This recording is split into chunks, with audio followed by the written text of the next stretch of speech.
Assalamualaikum warahmatullahi wabarakatuh. Bismillahirrahmanirrahim. Iddahnya orang terceraikan itu 3 kali masa suci. Kalau menurut Abu Hanifah 3 kali masa haid. Orang pintar tahulah kalau perempuan sedang haid, menstruasi pasti sedang tidak hamil. Sehingga kalau dia sudah haid 3 kali ada kepastian tidak hamil. Kalau tidak hamil artinya apa? Nggak ada sperma dari zaut awal, suami pertama yang jadi anak dia. Padahal tujuan iddah adalah nanti kalau di hubungan suami istri sama suami kedua jelas anaknya suami kedua. Tapi kalau andaikan tidak ada iddah kan malam hubungan suami istri, pagi bentrok cerai, terus kawin, kumpul suami istri lagi, terus nanti anaknya itu anaknya siapa? Kan nggak jelas. Kalau sampean bisa klaim lewat DNA juga mungkin secara ilmu objektif Pak Rektor. Masalahnya juga bisa disuap kan? Saya sering dibantah orang-orang itu. Wah Gus DNA itu otoritatif karena gini-gini nggak mungkin, bohong kamu nih. Ya DNA-nya nggak bohong, pegawainya bisa disuap kan? Kayak nggak tahu manusia apa nggak tahu Indonesia, nggak tahu terus. Itu yang sensitif itu, yang mulai wilayah sensitif itu. Kayak nggak tahu manusia apa kayak nggak tahu Indonesia. Manusia aja ya sudah. Berarti Anda sangat nasionalis. Jadi ribet kan? Maka dianjurkan ada iddah. Dengan iddah selesai berarti benar-benar perempuan ini baru atur rohmi, rahimnya steril dari unsur mani zaut awal. Dan kalau 3 kali masa suci itu artinya apa? Kira-kira 3 bulan. Kira-kira ya. Wal mutallaqatu yatarabbasna bi anfusina salah satu apa? Quru. Pertanyaannya kalau 3 bulan, andai kan tidak pakai teori ilmiah, menstruasi itu sudah teori ilmiah. Ada yang tanya ke saya, Gus kenapa harus sampai 3 kali, padahal menstruasi pertama pasti sudah ada hamil. Saya jawab, menstruasi pertama itu namanya keluar darah. Nggak ada jaminan kalau itu haid, bisa saja keluar darah karena kaget, karena kecelakaan, karena apa. Sehingga kalau misalnya perempuan diceraikan, Gus saya sudah haid. Yang jamin kalau itu haid siapa? Maksudnya keluar darah dengan makna tidak hamil. Bisa saja keluar darah kali ini faktor kaget ya, atau faktor kecelakaan. Tapi kalau sampai 3 bulan, karena per bulan haid sekali, itu meskipun haidnya keliru. Haid keliru itu misalnya sebetulnya itu enggak darah haid, tapi darah penyakit, istikhathah, kan tetap kelihatan. Masa 3 bulan enggak bleeding joro-joro? Kan mesti bentuknya tubuh sudah berubah. Artinya kata ulama-ulama, agama ini enggak bisa hanya mengacu ilmu. Kalau mengacu ilmu haid sekali sudah cukup. Tapi kenapa harus 3 kali? Karena 3 kali orang awam tahu semua kalau itu sedang hamil atau tidak hamil. 3 bulan dari dicerai kan kelihatan kalau hamil ya bentuk tubuhnya sudah rubah, kalau enggak. Intinya agama ini harus agama yang mudah difahami orang pinter, juga difahami orang yang tidak pinter. Kayak tadi bulan tadi, saya juga gak ngira kalau orang goblok jadi pinter itu. Jadi ini cerita ya, jadi supaya kita meskipun di lembaga kampus, di lembaga modern, jangan lupa tradisi-tradisi kebodohan ya diabadikan lah kira-kira itu, karena bodoh kadang ya penting. Makanya kalau cerita di dunia wali itu kaca, Anda boleh gak nerima cerita ini, tapi Anda harus percaya kalau kekuasaan Allah itu tidak terbatas. Kenapa orang Madura begitu mencintai kiai? Sebetulnya niatnya ya agak baik, tapi ya baik, nggak baik tapi baik. Ada santri itu Madura, dia saking percaya sama kiai itu ya khidmah, bikin teh, masakan kiai, mijitin kiai, pokoknya waktunya diberikan semua untuk kiai. Dan dia nggak pernah ikut ujian. Apalagi ujian kelulusan disertasi dokter nggak pernah dia. Kalau sekolah nggak pernah ikut ujian. Sudah ya saya ridho jadi orang bodoh, sepenting ikut jenengan. Suatu saat orang ini mati, kiainya tuh pusing, waduh mati. Nah, ini di dalam alam mimpi itu, kamu boleh nggak percaya, nggak wajib percaya memang. Ini kan ada akidah, jadi tidak wajib percaya. Ditanya sama malaikat, Marabbuka, Tuhan kamu siapa? Jawabannya lucu, malaikat kamu itu gimana? Di mana-mana tanya sama orang pinter, orang bodoh kok kamu tanya? Pusing kan malaikatnya. Di mana-mana namanya tanya, itu ya sama orang pinter. Masa orang bodoh ditanya? Yang bener aja kamu. Makanya bodoh ini ya senjata. Makanya ini kita kalau pinter ya alhamdulillah, kalau bodoh ya alhamdulillah kan. Bodoh itu penting. Kalau negara ini tidak makmur, yang disalahkan mesti para rektor. Gunanya apa ada rektor kalau nggak solusi bagi bangsa ini? Orang bodoh pasti nggak disalahkan kan? Nanti kalau ada hisab, kenapa Indonesia carut marut? Yang dipanggil Allah itu menteri rektor, pasti itu. Apa kontribusi Anda sebagai orang pinter, sebagai profesor, sebagai orang bodoh aman? Santai, nggak kena panggilan kan? Karena ada harus bertanggung jawab. Akhirnya terus malaikat tanya, lalu yang pinter siapa? Yang di atas itu, kiainya yang nalkin itu, yang di atas itu. Walhasil kiainya itu karena wali itu dengar. Ya wele cung bodoh kok terus nganti wis mati. bodoh kok kamu bawa sampai mati. Jadi kadang orang bodoh itu ya pinter tadi. Malaikat tuh kamu itu gimana? Di mana-mana tanya itu ya sama orang pinter. Orang bodoh kok kamu tanya. Ya ribet kan kalau sudah ketemu seperti itu. Dan Nabi juga sering ngalami dialek sama orang bodoh. Kadang Nabi yang ngalah, kadang logikanya orang bodoh itu lebih gampang. Itu ada orang pencari dop itu semacam kayak biawak ya. Tapi tidak biawak, kayak semacam biawak. Itu ketemu Nabi, kamu tahu kalau saya ini Rasulullah? Tidak tahu ya. Ya kamu harus iman kalau saya ini Rasulullah. Hatta yu'mina laka hadad dop. Ya kalau hewan ini iman sama kamu ya saya iman. Ribet kan ukurannya itu. Waduh, untung Nabi betul. Terus Nabi tanya, Dop, kamu tahu kalau saya Rasulullah? Terus Dopnya saat itu bisa bicara, asyhadu annaka Rasulullah, terus baru iman. Imannya tanya, kenapa kamu iman sama Rasulullah? Hewan aja tahu kalau dia Nabi, apalagi manusia. Sehingga di masyhur itu di acara-acara kita kalau wadhabbu wal ghazalah yasyadani laka bir risalah itu wadhabbu wal ghazalah yasyadani laka bir risalah.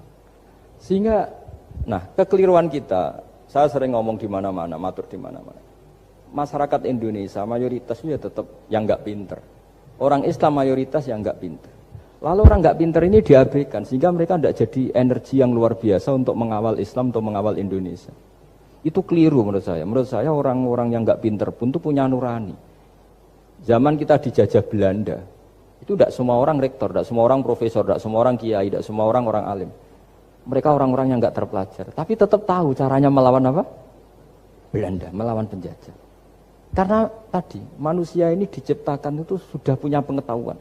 Seperti mukadimah dibaca Pak Rektor, Iqra wa rabbukal akram alladzi 'allama bil qalam 'allamal insana ma lam ya alam. Jadi bawaan manusia itu akan tahu untuk sesuatu yang perlu diketahui meskipun dia orang bodoh.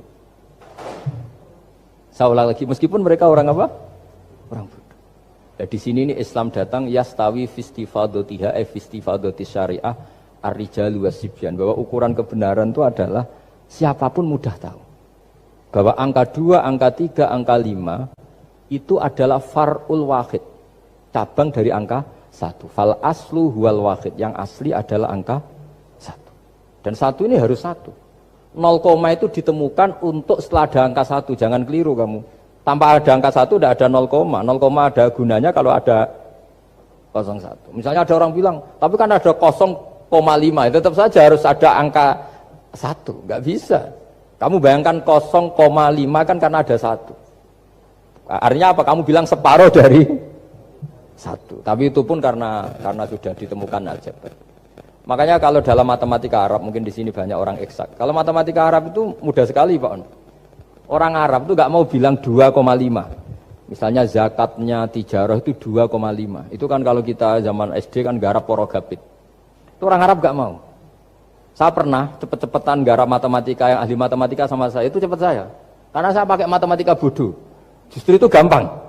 Kalau orang Arab cara berpikir gini, kalau bilang 2,5 itu rubu'ul usur, apa?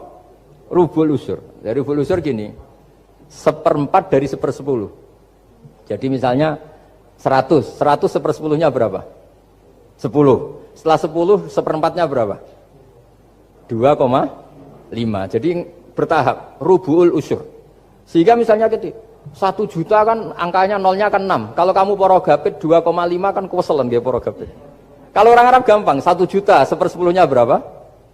100, 1/4-nya 25, berarti 2,5-nya 1 juta, 25.000. Orang Arab bilangnya rubu'ul usur. 1/4 dari 1/10, jadi di 1/10-kan dulu, baru di 1/4. Jadi lebih cepat. Sampai pakarnya tanya, Gus kok bisa gini? Wah, aku anak kiai ngawur ya. Saya ini Makanya banyak orang pesantren itu pintar matematika. Sebetulnya matematika yang model ya sebenarnya kayak agak model bodoh itu. Tapi itu gampang, orang awam gampang. Kalau kita kan enggak, misalnya zakatnya zuru, zakatnya tanaman itu 1/10 atau 1/20. Kalau orang Arab enggak mau 1/10 atau 1/20. Berarti kalau 100 ton atau 100 pintal berarti berapa? 10 atau 5 kan? 1/10-nya 100 berapa? 10. Kalau 1/20-nya 5. Kalau hitung-hitungan di fikih zakat orang modern kan 1/10 atau 1/20. Kalau orang Arab nggak mau bilang gitu. Zakatnya zuru itu al-usyur, 1/10. Berarti per 100 ton misalnya 10. Atau nisful usyur, separuh dari 1/10. Jadi nggak mau bilang 1/20. Usyur atau nisful usyur. Gampang mana coba? Ya kan, usurnya kan 10. Kalau nisful usur 5 atau 1/20. Daripada gawe poro gapet, wah seruat. Jadi kita ini yang kelihatan goblok matematikanya ya pinter juga gitu. Meskipun juga tetap goblok karena ada nekuni gitu. Sehingga di pondok itu ya dulu diajarkan faraid, falak itu ya gampang sekali karena memang hitungan Arab gitu. Kalau bilang 2/3 itu sulusani apa? Jadi 6. 2/3-nya 6 berapa? 6 sulusnya berapa? Sepertiganya 2. Nah, sepertiga itu sepertiga 2 kali. Berarti berapa? 4. Ya, 6 itu 2/3-nya kan? Pokoknya bahasa Arabnya sulusan. Kalau orang terjemahnya berapa? Kalau orang 2 kali sepertiga apa? 2/3. Sulusan itu 2/3. Nah, itu kalau orang Arab bilang enggak 2/3, sulusani. Sepertiga 2 kali. Jadi 6 di sepertiga dulu 2. Nah 2 itu 2 kali. Berarti berapa? 4. Jadi itu. Nah Quran itu ya kira-kira gitu. Jadi kelihatannya goblok, tapi itu pinter itu. Yang porogabet kelihatannya pinter, tapi tidak pinter. Ukuran orang pinter yang mempermudah yang sulit. Jangan mempersulit yang mudah kan itu. Makanya saya bilang ini yang pinter yang mana itu. Nah, saya kembali lagi ke tadi. Jadi agama ini datang dengan sebegitu mudah. Sampai matematika yang katanya sulit, itu matematika Islam itu mudah sekali. Karena tadi, misalnya kalau 1 miliar zakatnya 2,5% berapa? Kan pusing kan? Tapi kalau kamu pakai teori rubul usur 1 miliar, usurnya 100 juta. Seperempatnya 25 juta. Berarti per 1 miliar. Gampang mana coba sama ngomong itu? Nanti ada yang nyeleduk, gampang kalkulator Gus. Ya ribet lagi kan kalau kalkulatornya pas hilang. Atau pas dipakai anaknya belajar daring, ribet kan HP-nya. Jadi sebetulnya ciri utama ilmuwan atau ulama atau profesor atau dokter itu usahakanlah yang mudah itu, yang sulit itu menjadi apa? Mudah. Yuridu wa bikumul yusra wa la yuridu bikumul usra. Sehingga kata Imam Alamudi, dia menjadi wali besar itu justru karena belajar tauhid. Yang dari belajar matematika tadi, dari matematika, dia tahu bahwa angka berapapun jumlahnya itu binisbat ilal wahid, itu semuanya nisbatul far'i ilal asli. Semua itu cabang dari satu.